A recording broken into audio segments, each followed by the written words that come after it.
successful. But then what we did eventually, we actually went out to the Cranberry Mall, one up on Route 80, and we spent a couple days up there just stopping people in the mall and inviting them to come to various station tables that see if they were interested in giving their input.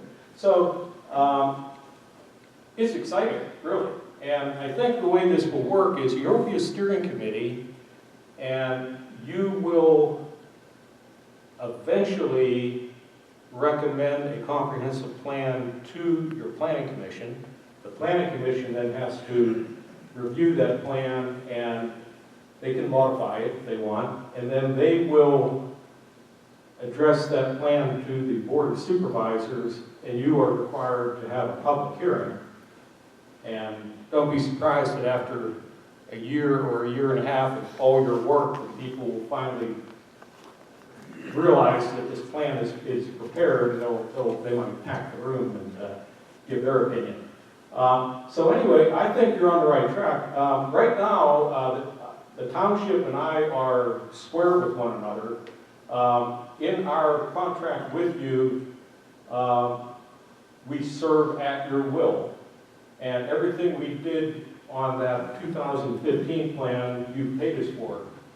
So I would sort of recommend that you interview consultants. You need a consultant to work with you to keep you on track. If you have an interest, before I came here, I talked to Rick Grossman, who actually ended up working for me for a number of years. But I asked him that, does he have any interest in working with Cecil Township? And he said that he would, but right now he's working with Center Township and in Butler County, Sandy Creek Township, in Venango County. He has a few comprehensive plans he's working on now. He said he couldn't get on this right away, but I think you should at least consider him because he's so darn good, and he makes it fun too. Is there any questions that I might ask or answer? I wouldn't mind hearing, how do you see the process going, or could you describe it? There's some here that have never been involved, but how would you describe the process? How do you see? Well, I think you want a real diversity of people. In other words, sometimes you get a hairdresser, let's say, and you think, what could the hairdresser have to offer? You know, you think, oh, she's working on hair. But you'd be surprised. People come from different ways of looking at things, and sometimes the hairdresser, I'm just picking that out of the air, has some really good recommendations. Now, another idea for you is you have this steering committee, but when you get to certain topics that you're going to discuss, you can bring in what I call focus groups. And let's say you get 12 people selected for the committee, okay, and you're going to discuss economic development, business in the township. The people on the steering committee might reach out to somebody, other business people, and invite them in for a meeting that month or 2 months, and then those people give you their ideas too. And that way, you know, or you might have, let's say, minerals. A gentleman mentioned about the Marcellus Shale people. I think that's a good idea. When you get to minerals, why not invite someone from the Marcellus Shale? Yeah. I just did that about a month ago up in Adams Township. We were writing a new ordinance regulating compressors, and we restricted them to an industrial district. We're not sure if that will pass muster, if it's challenged in court. But what I did, the group, Adams Township Supervisors and Planning Commission, asked me to reach out to the Marcellus Shale people, so I contacted Rex Energy and Mark West, and they were the ones working up there on Marcellus. So the more input you get, I think the better off you are, and I think you will need a strong leader, though, in your group. You know, you sort of have to keep control and keep everything organized. You can rely on your consultant to some extent to do that, but you can't get off on tangents and at the end of the night think, what did we accomplish? So I think you need somebody to keep you focused on the subject you're going to talk about that night. With your previous experience, how much time, so if it is a 12-month or 18-month process, how much time is invested, or how long did you typically have meetings? Do they last an hour or two? They usually lasted at least 2 hours. And after you get too long, then everybody sort of gets numb. So Right. I think you almost want to set a time and try to say this will end at 8 o'clock or 8:30. And those ultimately will be what you guys do desire. How often did you meet though? We met once a month. Okay. And I want to add one more thing. This gentleman spoke up about, he had some opinions on what to do with the zoning along the road, etc.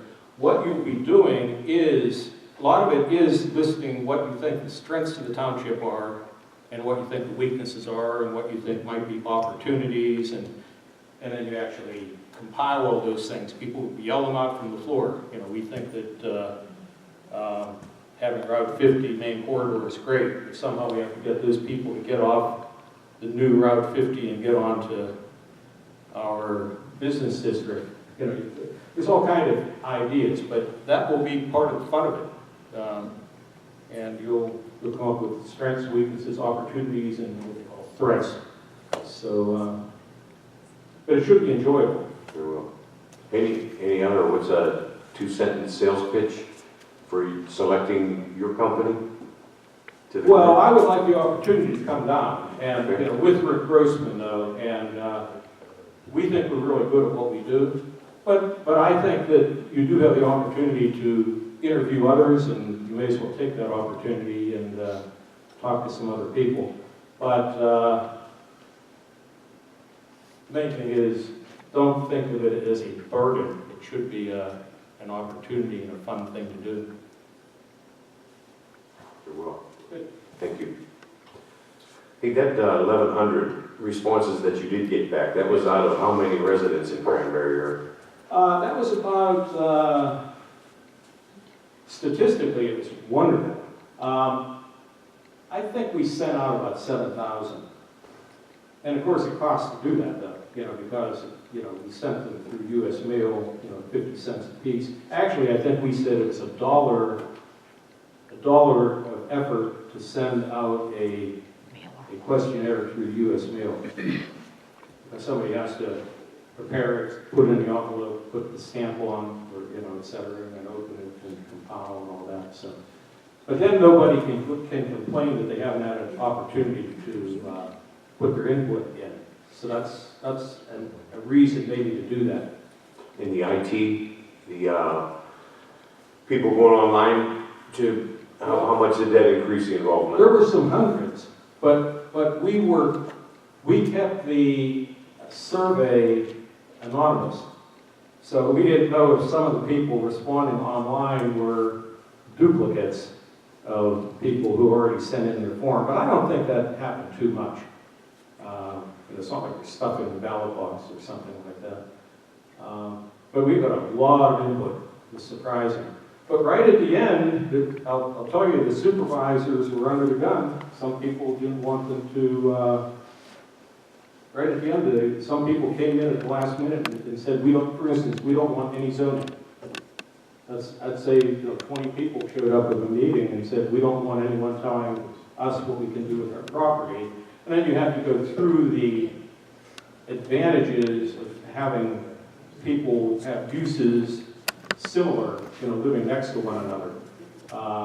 Or you don't really want someone living next to the fellow who paints the cars, etc. So there is some reason to do that. And of course, a comprehensive plan, once it's complete, you then can use it to support, if you want to prepare your own new zoning ordinance or your own new subdivision land development ordinance, you can do that. And it sort of has to be supported by the comprehensive plan. something interesting that is never done, that is required by the state law. When people say that these things get put on a shelf, well, actually there's a state law that when the planning commission reviews the plan and they recommend to the board, the planning commission is required to put in their review whether or not that plan that they reviewed meets the goals of the comprehensive plan. So I started doing that for the municipalities I represent in this engineer. Now, at the end of my review, I say this plan, or this land development plan also meets the comprehensive plan, et cetera. And it keeps it in everybody's mind, so it's a way to do that. Very well. Any other questions from the board, or the audience? Yeah, yes. For Ron? No. All right, any for Ron, first of all? No. All right. Has the board Oh, yeah, let's get Ron to address it, please, Alan. Maybe Ron could be able to help us on this too. He said that, to get people in, if they could respond online. I don't know if it'd be legal. Janet DeFleece isn't the tax collector anymore, is she? So who do you have, Jordan Tax Service, is that right?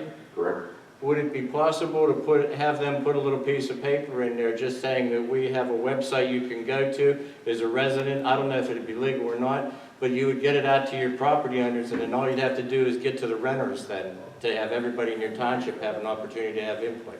Not a bad idea. Yes, and the website response survey is very inexpensive. There is like a program already designed that all you have to do is tailor it to your needs and you use it. And I think it's like $50. Any others for Ron? Can you define community? When I say that, I grew up in the little villages. It wasn't Mayberry, everybody wants to reminisce. But the bottom line was, as a 12-year-old kid, I could walk to church, walk to school, go to the store. My grandfather could walk to the bar.